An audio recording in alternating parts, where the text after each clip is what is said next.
تمكنت فرقة للأبحاث تابعة للمصلحة الولائية للشرطة القضائية بأكادير قبل قليل من صبيحة يومه الأحد ماي من إيقاف أشخاص تتراوح أعمارهم ما بين 28 و 36 سنة يشتبه في ارتباطهم بشبكة إجرامية متخصصة في ترويج المخدرات.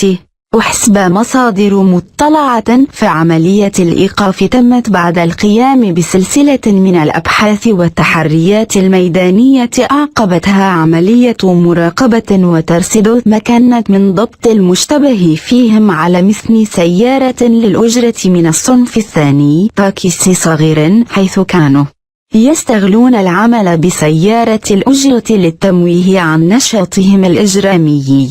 وقد مكنت عملية التفتيش التي أجريت في الحين من حجز صفيحة من مخدر الشعيرة وعدد من القطع المعدة للترويج قبل أن تسفر عملية التفتيش التي أنجزت داخل شقة أحد المشتبه فيهم عن حجز كمية إضافية من نفس المخدر تزن حوالي كيلوغرامين.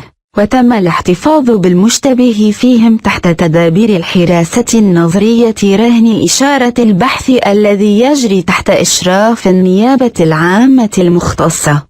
السلام عليكم، وادعكم لايك للفيديو واشتراككم في القناة تشجيعا لنا للمزيد من العطاء والتألق.